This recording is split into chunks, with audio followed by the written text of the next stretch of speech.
Yo legends, welcome back to Hellmouth Hotline. I am your host, Rodney Stewart. I literally just realised as I was starting this episode that I never actually tell you my real name. Or I don't think I've told you my real name at the beginning of these episodes. Just introduced the show. But my name is Rodney Stewart, and aka Here's Rodders. If you've checked out the website up to this point, you'll have seen a lot of the stuff as Here's Rodders. So just a quick explanation on that.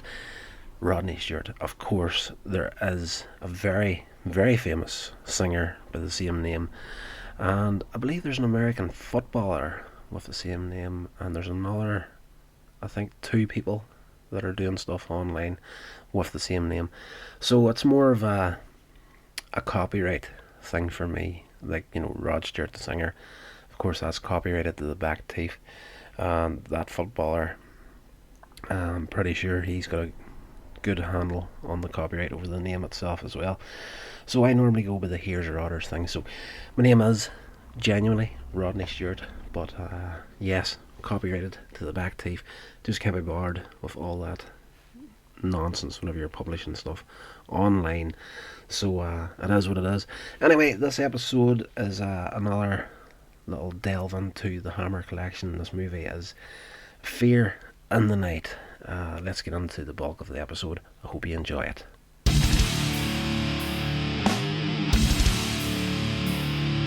We're getting dangerously close now to the end of the Hammer collection, and this one here is Fear in the Night from 1972. It stars Judy Gleason, Joan Collins, Ralph Bates and Peter Cushing, and this film is actually brilliant. I love this one so much. It starts off showing the, like, school grounds, like a private school, and it pans across and you can hear the children and everything in the background. Like, it's all visuals and sound. You don't actually see any of the children, which is comes into play later in the film. As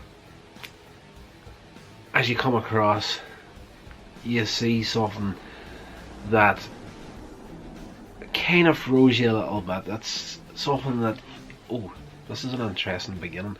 I don't want to say what it is because I'll completely destroy the movie for you, but well,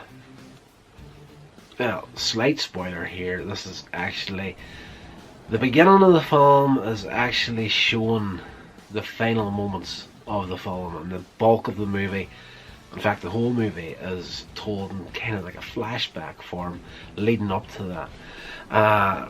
Basically, Peter Cushing, not in the lead role in this film really, is the headmaster of this private school.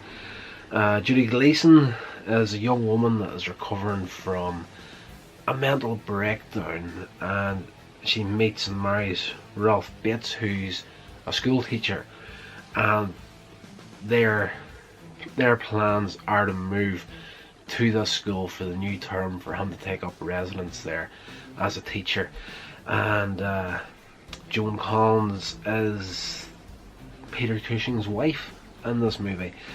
It's an interesting film. She, once in a while in the movie, when she's alone, she keeps getting attacked by this guy, this one-armed man, you know, like the Fugitive sort of setup. The one-armed man did it. So this happens quite a few times in the movie. First time it happens is in London. No one believes her. They move to the school, and again she thinks she's getting away from this crazy one-armed man, because they've left London, they've gone to this school out in the countryside. They're miles and miles away. Like, there's no way you can find her. But a couple of days there, again she gets attacked by this one-armed man, and we meet Peter Cushing's character, and he is in fine form in this movie. He is really, really good in this film at playing a real weirdo in a way. But it turns out pretty much, and I'm not going to deny it, I completely fell for it. There's a red herring in this here movie. Whenever you meet Peter Cushing, they put it in Front Street at one point. you see that he has one arm. She hasn't noticed it at this point, but the audience, the viewer, sees it, and you're like, oh, Peter Cushing, horror legend. Of course, he's gonna be the killer. But I'm kind of spoiling it for you. But there is a bit of a twist end to this film that completely sideswiped me. Like usually watching movies, I'm either ahead of the plot or dead on with the plot. If they're going to give away a plot point in the movie, I'm either a mile ahead of it or I'm just on it just before it happens. Oh, of course, this is what's going to happen. This film here, I'm glad to say, completely caught me out quite a few times. There is a sequence where she realizes that Peter Cushing has a missing arm. He's got the fake arm, and he is stalking her throughout the private school.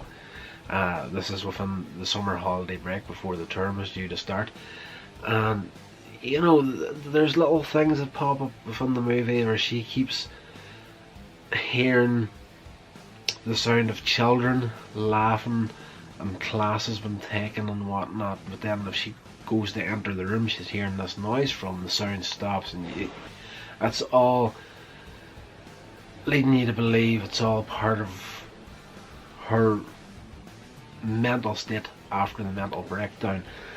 And you know, this part where Peter Cushing is stalking her throughout the halls of the school, and she's got a shotgun, she takes a few shots at him. The next morning, her husband comes back from a meeting. He had to be in London overnight, is when this happened. He comes back the next day, finds her sitting in the school, all quiet, withdrawn, and you know, he sees at a point Peter Cushing busts through a door, knocks a hole in it. She locks herself into this room. He puts the arm through it, unlocks the door, comes in, and she takes a shot at him. You see the blood stains on the floor and whatnot, and it's just a lot of things happening in this movie that keep you on the track they want you to be on. But then when the movie does eventually start to give away its secrets, you're just like, this is excellent. That is such a great little film. The performances in it are absolutely first rate from everyone involved. Yes, definitely out of the entire Hammer collection that's within this box set, has to be at least the top 2 or 3 movies for me on it. Is actually definitely one. Do not be skipping over this film. It's really good.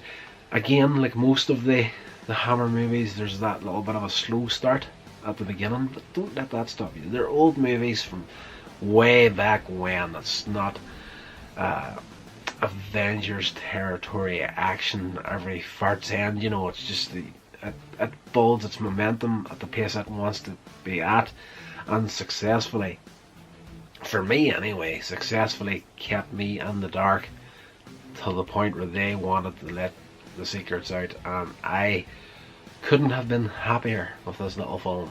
This has been a production of Coins Age Media. Thank you so much for listening.